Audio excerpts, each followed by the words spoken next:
That issue with masks is people want to fire me or put me in jail for what I've done, namely follow the science. I could go the next half an hour going through each and every point that they make.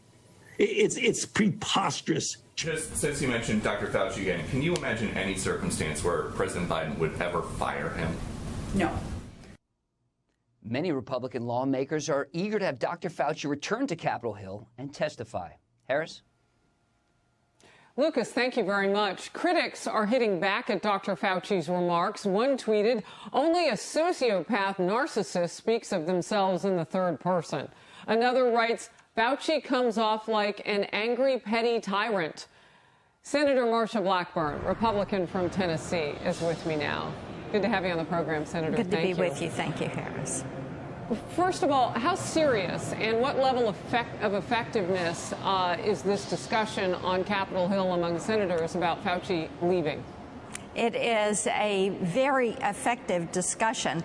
And as you can see, the American people who have been so heavily impacted by this virus are wanting some answers. When you look through this correspondence in these emails from Dr. Fauci to his staff, his concerns over gain-of-function research, his tendency to work with Mark Zuckerberg to create a PR campaign where he would cherry pick facts and details, the way he has been for things and then against things, the way Facebook worked to silence any post that had to do with the lab leak theory. Then you put that, Harris, with what we already know. We know the Chinese Communist Party locked down Hubei province. If you were from Wuhan, you could not go somewhere else in China, but you could go to the Wuhan International Airport and fly to the U.S. or the EU. We know that the WHO and our diplomatic scientists were blocked from going in that lab. We know that Dr. Fauci had concerns about the money that his agency sent to that lab for COVID research or coronavirus research. We know the concerns about the gain-of-function research. These are the things that are known. And then you look at his actions.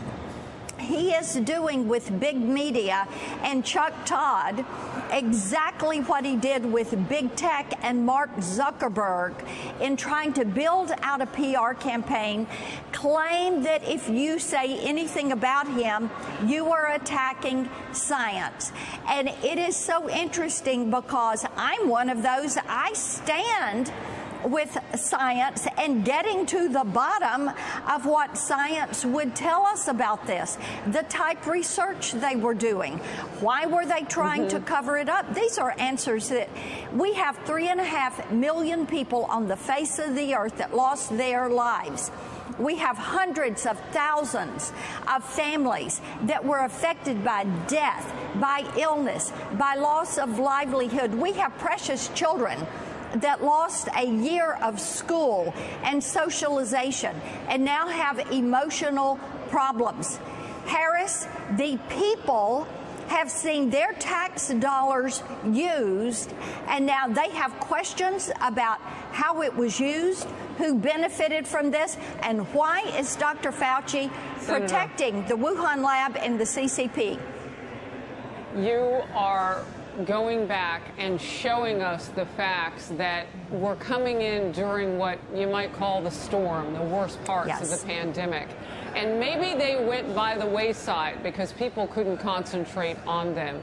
But when you talk specifically, as you did, with the facts about that lab, where does that put Dr. Fauci? Just real quickly, we're going to move on, but I'm just curious. Fire, resign, I mean, where does that put him and where does that put President Biden? Yes. What Dr. Fauci should do is say, I'm going to step away while this is investigated. That would be the right thing to do. He is a bureaucrat who has been caught. He's dug a hole. President Biden should say, we're going to hold the Chinese Communist Party, the Wuhan Institute of Virology, and Dr. Fauci responsible while we figure out what happened, because we do not ever, ever want to go back through this again.